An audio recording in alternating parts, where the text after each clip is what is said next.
The agenda is the order of business to be addressed at the annual meeting. The foundation of an annual meeting is this agenda. Agenda formats can vary. Probably the only consistent thing is that an agenda begins with a call to order, and I'm not 100% certain about that. While the formats can vary, the mechanics are the same, or at least should be the same. Almost all homeowner association meetings are conducted utilizing Robert's Rules of Order. State statute may even specifically require their use.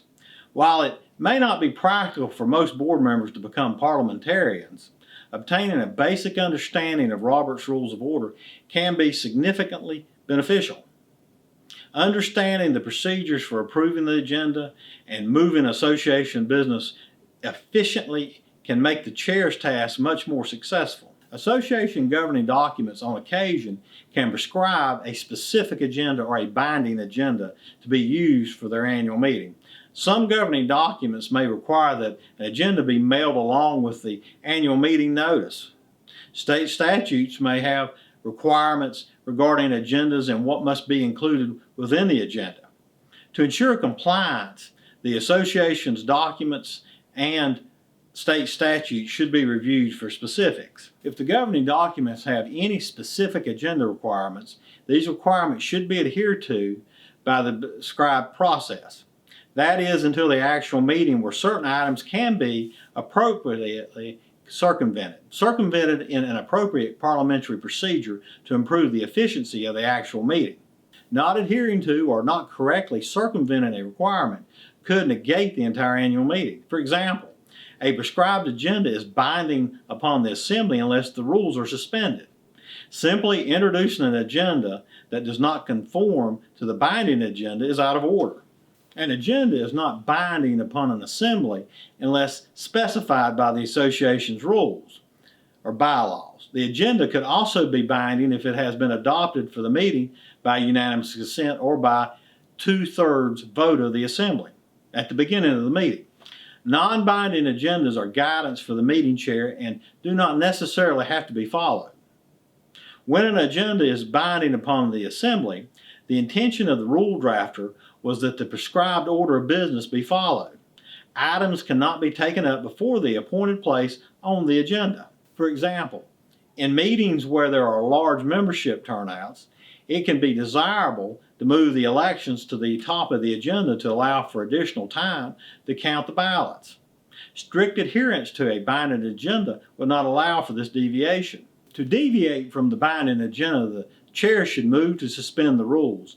The video to suspend the rules goes into more detail on that process. The chair could state, "I make a motion to suspend the rules and adopt a new agenda," distributed. And if there are no objections, the motion will be adopted. The chair should pause and then say, "Since there are no objections, the motion is adopted." Since no member objected, this motion is thus adopted. If any member objects, the motion is not adopted and cannot be adopted without a formal vote of those present. If there is an objection from a member when unanimous consent is attempted, a vote of the membership must be taken. This is done by motion to suspend the rules.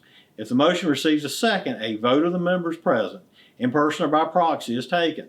If 2/3 of those in attendance approve the suspension of the rules are suspended.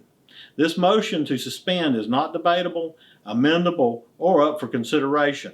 This vote is typically done by a show of hands. If there is no binding agenda, the chair should ask for general consent or unanimous consent to approve the agenda. If there are no objections, after a brief pause, the chair should proceed with the agenda. If there is an objection, the chair then takes a vote of the membership, and 2/3 is required to proceed with the agenda presented. It also allows for the chair to simply adjourn the meeting when the agenda has been completed.